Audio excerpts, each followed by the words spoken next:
حضرت ابو خزامہ رضی اللہ تعالی عنہ سے روایت ہے کہ رسول اللہ صلی اللہ علیہ وسلم سے پوچھا گیا کہ دوا اور جھاڑ پھونک کیا تقدیر کو ٹال دیتی ہیں؟ تو آپ صلی اللہ علیہ وسلم نے فرمایا یہ بھی تقدیر میں ہی شامل ہے۔ رسول اللہ صلی اللہ علیہ وسلم نے ارشاد فرمایا کہ تم میں سے ہر شخص کو اپنے رب سے سب حاجتیں مانگنا چاہیے، یہاں تک کہ اس سے نمک بھی مانگے، اور جوتی کا تسمہ ٹوٹ جائے وہ بھی اسی سے مانگے۔ رسول اللہ صلی اللہ علیہ وسلم نے ارشاد فرمایا 5 چیزوں کو 5 چیزوں سے پہلے غنیمت جانو، جوانی کو بڑھاپے سے پہلے غنیمت سمجھو، اور صحت کو بیماری سے پہلے، اور مالداری کو غریبی سے پہلے، اور بے فکری کو پریشانی سے پہلے، اور زندگی کو مرنے سے پہلے۔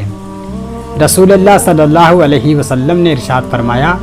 کہ اللہ تعالیٰ نے بیماری اور دوا دونوں چیزیں اتاری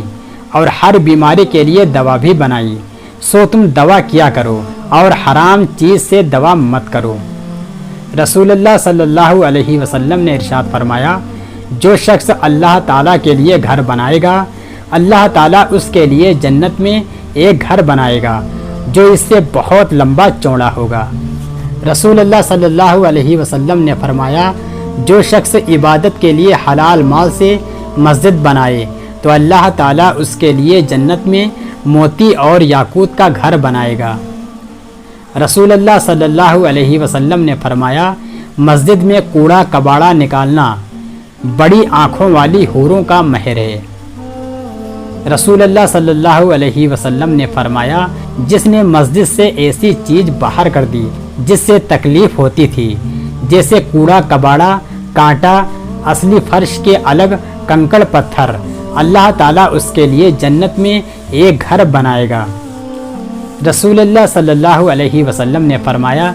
جب تم کسی کو دیکھو کہ مسجد میں خرید و فروخت کر رہا ہے تو یوں کہہ دیا کرو اللہ تعالیٰ تیرے تجارت میں نفع نہ دے،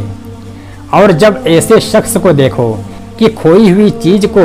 مسجد میں پکار پکار کر تلاش کر رہا ہے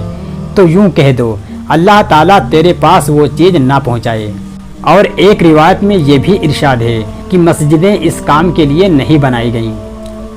رسول اللہ صلی اللہ علیہ وسلم نے فرمایا عنقریب آخر زمانے میں ایسے لوگ ہوں گے جن کی باتیں مسجدوں میں ہوا کریں گی، اللہ تعالیٰ کو ان لوگوں کی کچھ پرواہ نہ ہوگی۔ رسول اللہ صلی اللہ علیہ وسلم نے فرمایا جو شخص جماعت کی نیت سے مسجد کی طرف چلے تو اس کا ایک قدم ایک گناہ کو مٹاتا ہے اور ایک قدم اس کے لیے نیکی لکھتا ہے، جانے میں بھی اور لوٹنے میں بھی۔ رسول اللہ صلی اللہ علیہ وسلم نے فرمایا تم ان بدبودار ترکاریوں سے یعنی لہسن اور پیاز سے بچو کہ ان کو کھا کر مسجد میں نہ آؤ، اگر تم کو ان کو کھانے کی ضرورت ہی ہو تو ان کی بدبو کو آگ سے مار دو، یعنی پکا کر کھاؤ، کچی کھا کر مسجد میں نہ آؤ۔ رسول اللہ صلی اللہ علیہ وسلم نے فرمایا جو شخص رات کی اندھیری میں مسجد کی طرف چلے اللہ تعالیٰ سے قیامت کے روز نور کے ساتھ ملے گا۔ رسول اللہ صلی اللہ علیہ وسلم نے فرمایا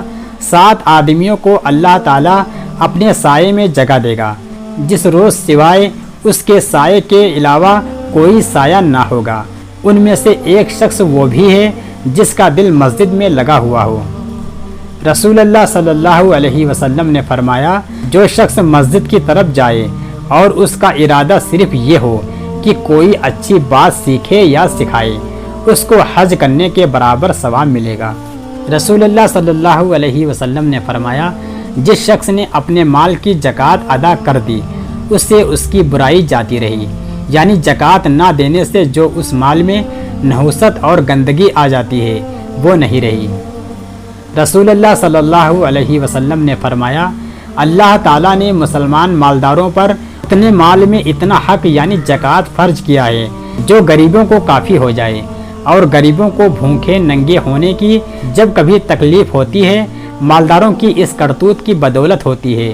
وہ زکوٰۃ نہیں دیتے۔ یاد رکھو کہ اللہ تعالیٰ ان سے اس پر سخت حساب لینے والا ہے اور ان کو دردناک عذاب دینے والا ہے۔ رسول اللہ صلی اللہ علیہ وسلم نے فرمایا ہم کو نماز کی پابندی کا اور زکوٰۃ دینے کا حکم کیا گیا ہے، اور جو شخص زکوٰۃ نہ دے اس کی نماز بھی مقبول نہیں ہوتی۔ رسول اللہ صلی اللہ علیہ وسلم نے فرمایا، جس قوم نے زکوٰۃ دینا بند کر لیا اللہ تعالیٰ اس کو قحط میں مبتلا کرتا ہے، اور ایک روایت میں یہ لفظ ہے کہ اللہ تعالیٰ ان سے بارش کو روک لیتا ہے۔ رسول اللہ صلی اللہ علیہ وسلم نے فرمایا، اپنے بھائی کی مدد کرو، وہ ظالم ہو تب بھی اور مظلوم ہو تب بھی۔ ایک شخص نے پوچھا، یا رسول اللہ صلی اللہ علیہ وسلم، مظلوم کی مدد کروں گا لیکن ظالم کی کیسے مدد کروں؟ اس پر آپ صلی اللہ علیہ وسلم نے فرمایا، اسے ظلم سے روکو، یہی اس کی مدد ہے۔ رسول اللہ صلی اللہ علیہ وسلم نے فرمایا، جو شخص اپنے بھائی کی آبرو کا دفاع کرے اللہ تعالیٰ قیامت کے دن اس کے چہرے سے آگ دور رکھے گا۔ رسول اللہ صلی اللہ علیہ وسلم نے فرمایا، جو شخص کسی مظلوم کا حق دلانے کے لیے اس کے ساتھ چلے اللہ تعالیٰ اسے اس دن پل صراط پر ثابت قدم رکھے گا، جس دن بہت سے قدم لغزش کھا جائیں گے۔ رسول اللہ صلی اللہ علیہ وسلم نے فرمایا، تم میں سے ہر شخص اپنے بھائی کا آئینہ ہے، لہٰذا اگر کسی کو اس میں گندگی نظر آئے تو چاہیے کہ وہ گندگی دور کر دے۔ رسول اللہ صلی اللہ علیہ وسلم نے فرمایا، میں تم کو وہ بات بتاتا ہوں جس کا درجہ نماز اور روزہ اور صدقہ سے زیادہ بلند ہے، وہ ہے آپس میں اتفاق رکھنا، اور آپس میں نفاق رکھنا برباد کرنے والا ہے۔ رسول اللہ صلی اللہ علیہ وسلم نے فرمایا، تم میں سے کوئی شخص کسی نیکی کو حقیر نہ سمجھے، اگر اور کچھ نہ کر سکے تو اپنے بھائی سے کھندہ پیشانی کے ساتھ ہی مل لے۔ رسول اللہ صلی اللہ علیہ وسلم نے فرمایا، مسلمانوں خدا سے ڈرو، آپس میں صلح رکھو، کیونکہ قیامت کے دن اللہ تعالیٰ مسلمانوں کے درمیان خود صلح کرے گا۔ رسول اللہ صلی اللہ علیہ وسلم نے فرمایا، اے ابو ایوب، میں تمہیں ایسی بھلائی کی بات بتاتا ہوں جس سے اللہ اور اللہ کے رسول راضی ہوتے ہیں، وہ یہ ہے کہ تم لوگوں کے درمیان صلح کراؤ جبکہ ان میں تکرار ہو، اور ان کو پاس پاس لے آؤ جبکہ وہ دور دور ہوئے جاتے ہیں۔ رسول اللہ صلی اللہ علیہ وسلم نے فرمایا، خدا اس آدمی پر لعنت کرتا ہے جو مظلوم کو دیکھے اور اس کی مدد نہ کرے۔ رسول اللہ صلی اللہ علیہ وسلم نے فرمایا، اگر کوئی مسلمان اپنے مسلمان بھائی کی مدد کرنے میں ایک دن صرف کر ڈالے تو یہ بات اس سے بہتر ہے کہ وہ 1 مہینے تک اعتکاف میں بیٹھا رہے۔ رسول اللہ صلی اللہ علیہ وسلم نے فرمایا، جو مسلمان اپنے مسلمان بھائی کو ذلیل سمجھے اور اس کی مدد نہ کرے اور وہ مدد کرنے کی قدرت رکھتا ہو، قیامت کے دن تمام حاضرین کے سامنے ذلیل کرے گا۔ رسول اللہ صلی اللہ علیہ وسلم نے فرمایا، جو مسلمان اپنے مسلمان بھائی کی بے عزتی کرنے سے باز رہے، قیامت کے دن اللہ اس کو دوزخ کی آنچ سے محفوظ رکھے گا۔ رسول اللہ صلی اللہ علیہ وسلم نے فرمایا، جو مسلمان اپنے مسلمان بھائی کی پیٹھ پیچھے مدد کرے، خدا دنیا اور آخرت میں اس کی مدد کرے گا۔ رسول اللہ صلی اللہ علیہ وسلم نے فرمایا، جب تمہارے پاس کسی قوم کا معزز آدمی آئے تو تم بھی اس کا احترام کرو۔ رسول اللہ صلی اللہ علیہ وسلم نے فرمایا، یہ بڑا بھاری گناہ ہے کہ تم اپنے بھائی سے کوئی ایسی بات کہو جس کے بارے میں وہ تمہیں سچا سمجھ رہا ہو اور تم اس کے سامنے جھوٹ بول رہے ہو۔ رسول اللہ صلی اللہ علیہ وسلم نے فرمایا، غصہ شیطانی چیز ہے اور شیطان آگ سے پیدا ہوتا ہے اور آگ کو پانی سے بجھایا جاتا ہے، لہٰذا اگر تم میں سے کسی کو غصہ آئے تو اسے چاہیے کہ وہ وضو کر لے۔ رسول اللہ صلی اللہ علیہ وسلم نے فرمایا، تم میں سے کسی کو غصہ آئے اور وہ کھڑا ہو تو اسے چاہیے کہ وہ بیٹھ جائے، اگر بیٹھنے سے غصہ چلا جائے تو خیر، ورنہ اسے چاہیے کہ وہ لیٹ جائے۔ رسول اللہ صلی اللہ علیہ وسلم نے فرمایا، حسد سے بچو، اس لیے کہ حسد نیکیوں کو اس طرح کھا جاتا ہے جس طرح آگ لکڑی کو کھا جاتی ہے۔ رسول اللہ صلی اللہ علیہ وسلم نے فرمایا، اپنے بھائی کی کسی تکلیف پر خوشی کا اظہار مت کرو، ایسا نہ ہو کہ اللہ تعالیٰ اسے تو اس تکلیف سے عافیت دے دے اور تمہیں اس میں مبتلا کر دے۔ رسول اللہ صلی اللہ علیہ وسلم نے فرمایا،